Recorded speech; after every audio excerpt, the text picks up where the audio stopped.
रघुपति राघव राजा राम, पतित पावन सीताराम। रघुपति राघव राजा राम, पतित पावन सीताराम।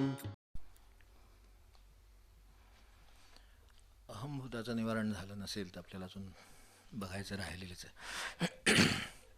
तेव्हा बरं तसं निवारण होण्यासारखं प्रकरण पण नाही. आपल्याला सांगितलं की एक शारीरिक क्षमतेच्या अहंकारापासून वस्तूपासून कशाहीसाठी माणसाला त्याचा सूक्ष्म अहंकार असतो.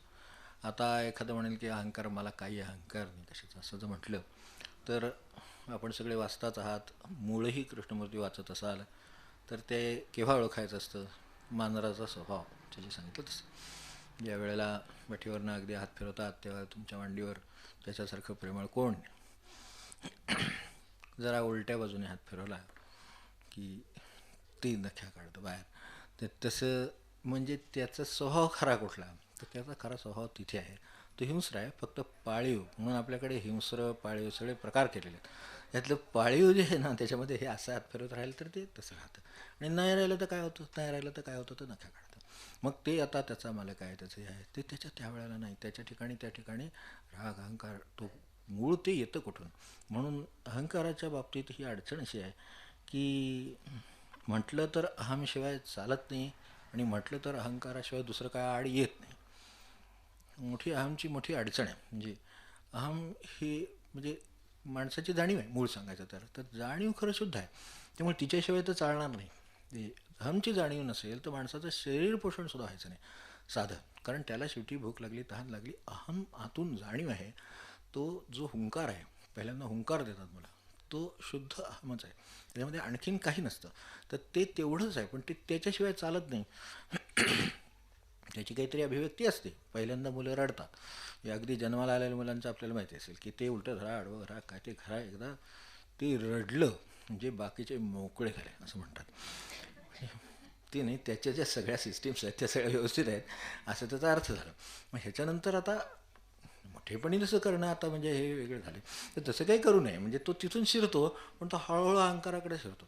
मग त्याला अहंकाराला दुःख लागलं काय, ते धक्का लागला की त्याला त्रास झालाच म्हणून समजायचा. आता ते ज्या वेळेला त्याची सगळी नैसर्गिकता दाखवण्यासाठी आहे, त्यावेळेला त्याचा श्वासोच्छ्वास सगळ्या नाड्या सगळं शुद्ध आहे हे दाखवण्यासाठी त्यावेळेचं ते स्फुरण आहे. तर ते स्फुरण कायम लागणार असते, त्याशिवाय माणसाचा व्यवहार व्हायचा नाही.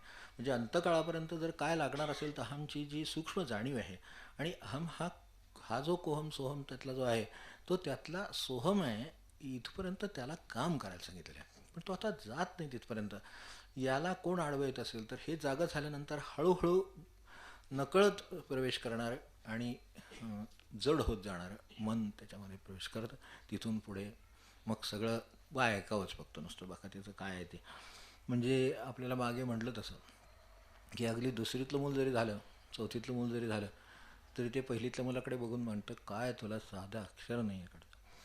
आता त्याला काय येतं हे त्याच्या थोरल्या भावानी म्हणा, काय आठवीतल्याने म्हणा, 10वीतल्याने म्हणा, त्याच्याकडे बघून म्हणावं, तसं ते त्याच्याकडे बघून म्हणतात. त्यामुळे हेच सगळं जगभर पुढे असाच प्रवास सुरू राहतो. म्हणजे हा प्रवास जो इतक्या लहानपणी आहे, जिथे साडी अक्षरं काढायची आहेत तर तिथे अक्षर काढायचं आहे काय, समजा अंक काढायचं आहे तर त्याचं चौथीतलं दुसरीतलं वरच्या 2-4 वर्गातलं पुढे गेलेलं मूलसुद्धा लगेच म्हणतं काय तुला धड येत नाही. आता आपल्याला 2 वर्षापूर्वी हीच आपली अवस्था होती. आपल्याला कुठे धड काय येत होतं? कदाचित त्याच्यापेक्षा सुद्धा त्याला आत्ता चांगलं येत असेल, पण अहंकार इतका सूक्ष्म आहे की तो दुसरीतल्या आणि चौथीतल्या मुलाला सुद्धा आहे. तो आठवीतल्याला तर असणारच, पुढे आणखीन गेलं की त्याच्यापेक्षा होणार, आणि मग तो जगाला काय कळतच नाही म्हणणार. एकेका ठिकाणी असं येणार की जिथे तो स्वावलंबी होणार, तिथे त्या क्षणी तो म्हणणार जगाला काही समजत नाही, आणि त्याच्यापेक्षा पुढे गेलं की ते काय वयाचं बाकीचा विषयच नाही. तर तेव्हा हे जे आहे हा याच्याशिवाय चालत नाही, आणि हाच आड येतो. आता अशाला कसा सोडवायचा हा मोठा प्रश्न आहे. तो आहे, आणि त्यासाठी म्हणजे गुरूंची जी योजना केलेली आहे, अंध सुकृताची ठेव म्हणून जे का म्हणलं असेल त्याला, तर ह्याच्यातला इथे जे अंबोता निवारिती म्हणलेलं आहे त्याचं निवारण करणं एवढाच मार्ग आहे. आता निवारण करण्याचा प्रसंग येणं, निवारण करण्याचे प्रसंग आणणं हे जसं गुरुचं काम आहे तसं ते परमेश्वरी व्यवस्थेचं काम आहे. ती नेहमी असं दाखवून देत असते. महाराजांनी अगदी सोप्या शब्दात सांगितलं, आपल्या घरात मुलगी आहे, ती म्हणले आपलं कर्तृत्व काय आहे ते शिकवत असते. लग्नाची मुलगी असते आणि ती आपल्याला आपलं कर्तृत्व काय ते लक्षात आणून देते. आपण जे काय करतो त्याच्यात काय साध्य होत नाही आहे, व्हायचं त्यावेळेस साध्य होत, हे ती एक मुलगी शिकवते म्हणले घरातली. पण मनुष्य गुरुकडे जाऊन नको जाऊ दे, पण निदान तिथे बघून तरी शिकावं म्हणले. हे महाराजांचे आपण निरूपणात वाचत असाल तर ते तितकं सूक्ष्म आहे. त्यामुळं हे त्यांना त्या अर्थाने म्हणले शिकायला कुठे जायला लागत नाही. अगदी कितीही कोणीही विद्वान माणूस झाला तर त्याच्यापुढे दुसरा असा विद्वान येऊन बसतो की त्याच्याकडे काय निष्प्रभ करून टाकतो. हे त्या सगळ्या कुठल्याही ज्ञानाच्या क्षेत्रात असो, सत्तेच्या असो आणि कशात असो, कुलाच्या असो, कसल्या वातावरणाच्या असो, मागे म्हटलं तसं. तर तशा अर्थाने त्यांचं हे काम चालू आहे. या अर्थाने गुरुचं काम हे आहे. म्हणजे आपल्याला पूर्वी सगळ्याच क्षेत्रात मी म्हटलं ना, अगदी शेवटी आपण तिथे आलो की परमार्थात सुद्धा त्याचं काम चालू आहे सारखं. हे खरं म्हणजे परमार्थ हा मुळात जो आड येणारा अहम आहे तो नष्ट करण्यासाठी आहे.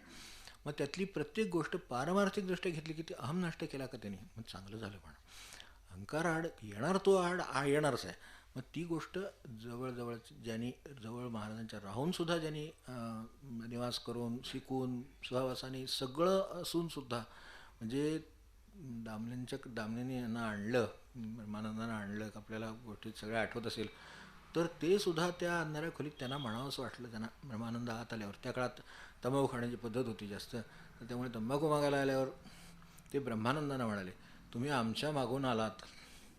हे ब्रह्मानंदांना आणि पुढे गेला तर काय काय म्हणावं म्हणले, असं काही मागं पुढं नसतं म्हणले. म्हणजे हा जो प्रकाश आहे पडलेला बाळूच्या चिमणीचा, त्यांनी सांगितलं की हा प्रकाश जो पडला आहे त्या प्रकाशात आपली वाटचाल शेवटी आपली तिथे. त्यांचा प्रकाश गुरुचा जसा दिव्याचा प्रकाश हा सर्वांसाठीच पडतो, तो कोणावर पडतो अशातला भाग नाही. या दिव्याचा प्रकाश हा काही यांच्यावर असं कुठं पडलेला नाही, तो सारखाच पडलेला असतो. आता त्याच्यात काम करणाऱ्याची जी क्षमता, त्याचे जे काय भाव, त्याचं जे काय ओतलेलं असेल, त्याची कृतज्ञता, ते सगळं त्याच्यात त्याची प्रगती होत असते. त्यामुळे मागून पुढे वगैरे यात काय नसतं.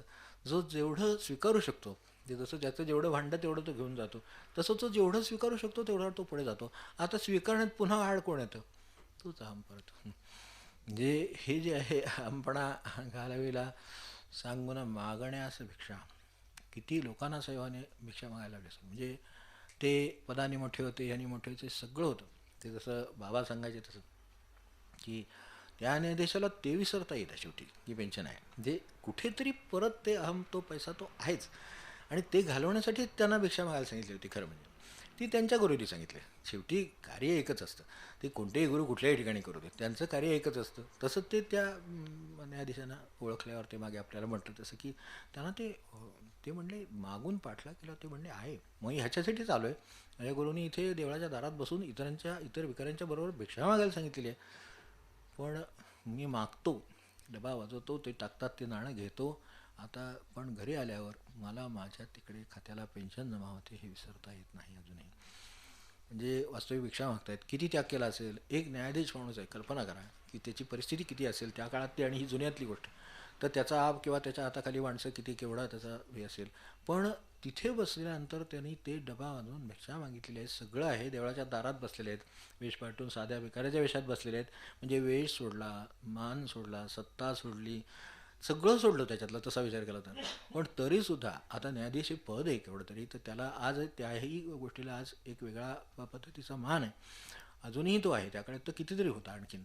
तर तो इतका मान असून तो सोडला, अक्षर सगळं सोडलं, तरी पुन्हा तो पैशाचा एक धागा राहिला की जो घरात गेल्यावर विसरता येत नाही. हे आपल्याला काय मिळालं दिवसभरात, आणि आपल्या तिथं महिन्याला किती जमा होतो, जात नाही. म्हणजे वास्तविक ते सोडलेलं आहे, पण तरीसुद्धा त्या नावाने ते जात नाही. म्हणजे इतका सूक्ष्म पैशाचा सुद्धा अहंकार, इतका सूक्ष्म तो त्यांनी त्यासाठीच हे दाखवून दिलं. ब्रह्मानंदांच्या ह्याच्या बाबतीत, त्या ब्राह्मणांच्या यांच्या बाबतीत हे सगळं असं झालं की मागून आला आणि पुढे गेला. मागून कोण पुढून कोण, त्यांना काय त्या दृष्टीने नाही. भगवंताला काही पाठीपोटी आहे का, काही नाहीच आहे. आम्ही म्हणू तिथं, आम्ही समोर उभे राहतो, मूर्ती करतो म्हणून आपण समोर म्हणायचं. तिथं काही देव मागे नाही का आपल्या उभा, मागे उभा मंगेश काय ते आहे ना, पुढे उभा वगैरे. तर त्याच्यात तसंच आहे, त्याला कुठे डावं अजून मागं पुढं आहे, तो सगळीकडेच आहे त्याच्या अर्थाने. मग त्यात हे असं काही मागं पुढं येणं जाणं काही असतं का. तुमचा भाव जेवढा आहे तेवढे तुम्ही जवळ असाल, एवढंच. मग तुम्ही कुठे असाल हा प्रश्न नाही. म्हणून अनेकदा जे चांगल्या अर्थाने म्हणतो आणि अपवाद त्याच्यामध्ये आहेत हे गृहीत धरून आणि त्यांच्याविषयी आदर राखून म्हणतो. अनेकदा पुजारी हा देवाच्या जवळ असतो, पण अनेकदा देवापासून लांब असतो. असं होतं का?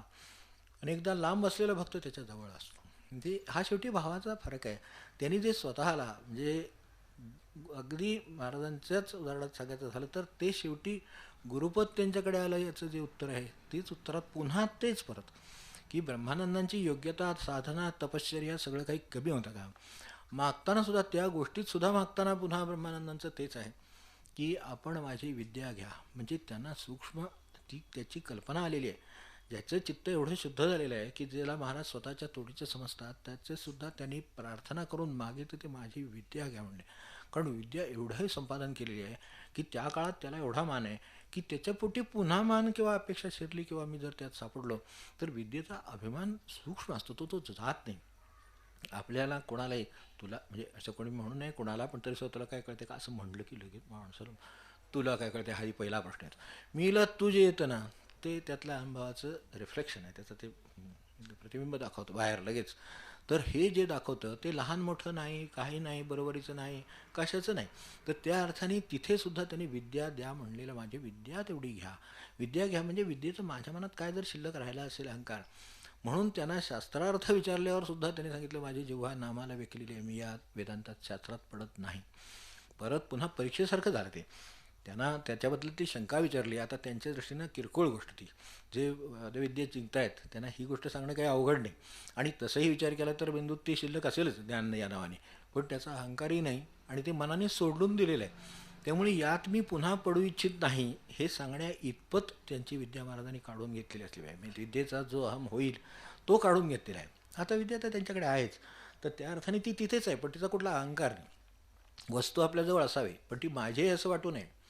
एवढ्यात सगळं येतं. ही माझी आहे वस्तू म्हटलं की मग परमेश्वरा पेच टाकतो मग असं होतं. म्हणजे गुरु हितासाठी, हित जपण्याकरिता त्यांना स्वार्थ अहंता उरू न देता काय त्यांना काय आपल्याला आपलं नुकसान करायचं असं नाही, आपलं हित व्हावं. कारण अहित कशात आहे ते त्यांना माहिती आहे बरोबर, आणि पुढे गेल्यावर काय नडणार आहे माहिती आहे.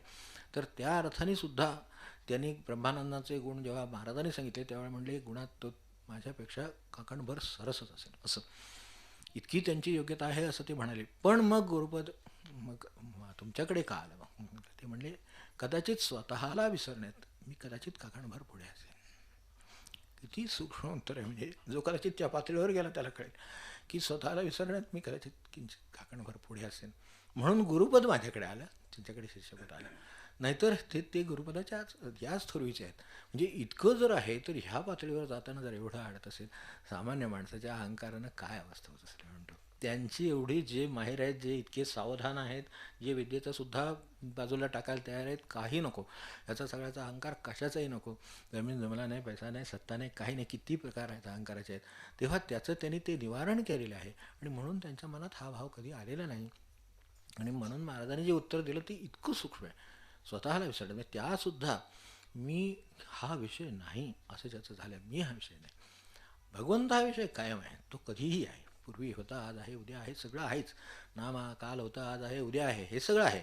पण मी जो आकाराला आलेलो जो आहे, जो मी स्वतःला देहाला मी समजतो, त्या अर्थाने माझा काही अहंकार नाही. कारण आणि ह्याचा अनुभव देणाऱ्या शेकडो घटना आपल्याकडे रोज बघायला मिळत असतात, वाचायला मिळत असतात की किती आपल्या हातात ते नाही आहे हे दाखवणाऱ्या किती घटना घडत होतात.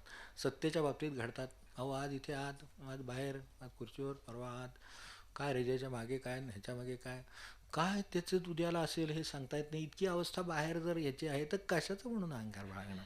त्या सत्तेचा बाळगणार का त्या पैशाचा बाळगणार का काय, कशाचा अहंकार बाळगणार? पण इतकं सगळं पटतं, पण तरीसुद्धा अरे म्हटलं की आतून खरे येतच. हे किती भूता निवारिती म्हणजे काय करीत असतील, म्हणजे ते स्वनिवारण कसं करीत असतील याचं मला आश्चर्य वाटतं. म्हणजे निवारण करायचं ठरवलं तर आपल्याला त्यातल्या एवढ्या अडचणी दिसतात, पण ते किती अलगदपणे ते निवारण करीत असतील. तर ते जो करू शकेल तो थोरच. म्हणजे त्याच्यापेक्षा म्हणून गुरूंचं जे म्हटलं अनंत सुकृताची ठेव असेल तरच असेल. धक्के चपेटे मारिती अहंभूता निवारिती. आणि मग सद्गुरूचे शिष्याप्रती स्थापिती निजपदावरी. म्हणूनच त्यांनी म्हटलं की गुरुपद माझ्याकडे आलं. म्हणजे एवढाच फरक दाखवला आहे. गुरुपदाचा प्रश्न आहेच, पण त्यात सुद्धा शिष्यगुरु हा जो संबंध आहे त्यामध्ये सुद्धा किंचित काकणभर मी इथे पुढे असेल. बाकी ते कशात कमी नाहीत, साधनेत कमी नाहीत, ऐकण्यात कमी नाहीत, अध्यापालनात कशातही नाही. त्या अर्थाने जे सद्गुण परमार्थात परमेश्वरापर्यंत पोचायला लागतात त्यात त्याच्यात काहीच कमी नाही. पण इथे थोडासा कदाचित स्वतःला विसरण्यात मी कदाचित काकणभर पुढे असेल. म्हणजे इतक्या बारीक शब्दात आपल्याला लक्षात यावं म्हणून हे परत आठवण करायची. सच्शिष्याप्रती स्थापिती निजपदावरी, अनंत सुकृताची ठेव, असताची गुरुपदी भाव, दुर्लभ दुर्लभ आड माव, ठाई ठाई पडतसे. पुढे म्हणलंय, सद्गुरुवचनी अढळ विश्वास, तूच साक्षात ब्रह्मरस. म्हटलं तर हे वचन सोपं आहे, म्हटलं तर हे वचन अवघड आहे. गुरुवचनी विश्वास. आता त्याने अनेक विश्वास ठेवण्यासारख्या अनेक गोष्टी सांगितलेल्या आहेत. आपल्याला सुबोध आहे, हे आहे, सगळं आपल्यासमोर आहे. खेळायचा प्रपंच मानावा. खेळातलं त्या लहान मुलाला एखाद्याचं मांडलेलं असतं, ते खेळ मांडतात. त्यातलं जर एखादं काय त्याचा चमचा काय ते हरवलं तर जे कासावीस होतं तेच खूप मोठं झाल्यानंतर स्वयंपाकघरातलं किचनमधलं गेलं कासावीस होतं. म्हणजे तितकं ते अडकले असते. आता ते तर खेळायचंच आहे. आपण आता हे शिकतो. लहान मुलांना यातलं काय माहीत नसेल, ते आपलं खेळ म्हणजे खरोखरच खेळ म्हणून समजतात. आपल्याला तो खेळ मिथ्या आहे हे कळलेलं आहे, पण तरीसुद्धा तिथे जरा इकडे टाकलेलं बाहेर काय केलं की माणसाला जीव खाली होतो. कुठे गेला असेल, कुठे गेला असेल. आणि ते त्यांचं जे काय भांडण चमचा जातो ना, ते तिथंच खाली पडलेलं असतं कुठेतरी कोपऱ्यात. हे आणि विशेष परत चांगली त्यांची जीवाची घालमेल झाली की कोणतरी त्यांच्याच घरातला येतं मुलगा, काय शोधते इतक्या वेळ, नाही माझे इथे चमचा होता, तो खाली कुठे पडला काय कळेल, ते काय तिथे. म्हणजे हे दाखवायला सुद्धा कोणीतरी असं लहानसुद्धा गुरु पुरतो. त्याला काही गुरु म्हणजे काय आहे, शेवटी काय अडकलं आहे ते बरोबर दाखवणारा कोणीतरी भेटतो. तर त्या अर्थाने जे अडकलं आहे ते भावाने अडकलं. समजा माझं नसतंच तर काय समजा ते पडलं.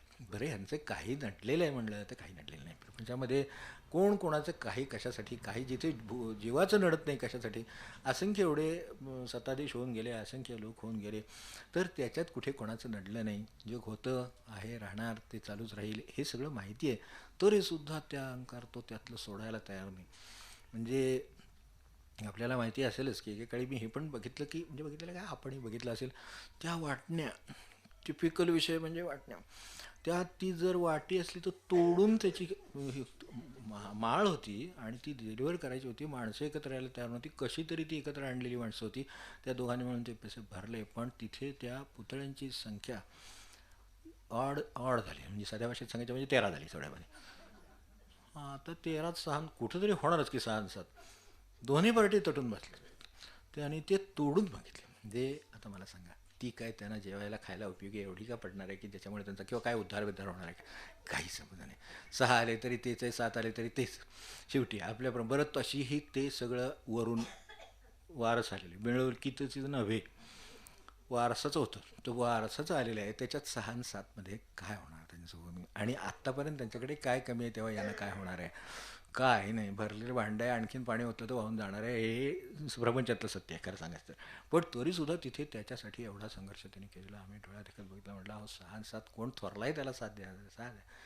पण थोरल्याचं एवढं स्वतःला मोठे, थोरला म्हणजे मोठा ना खरं म्हणजे, मग मोठा आहे तर मोठेपणही असायला पाहिजे. नुसतं मोठा असून काय करायचं आहे, वयानं काय मोठेपण.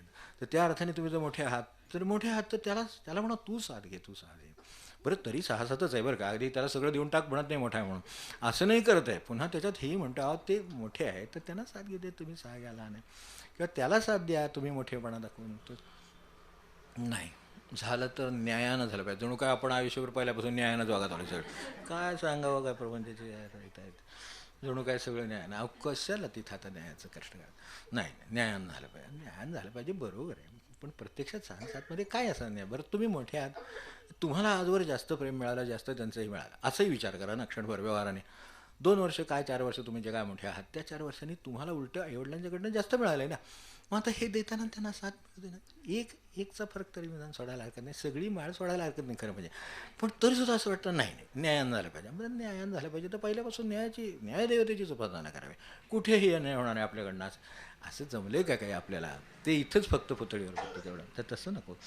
तर सद्गुरुवचनी आढळ विश्वास, तोची साक्षात ब्रह्मरस गुरुपूत म्हणावे, ते असं तरी लोक वंद्य गुरुवचनी विकल्पतरी, तो जाण अनधिकारी, 84 लक्ष फेरी चुकणार नाही.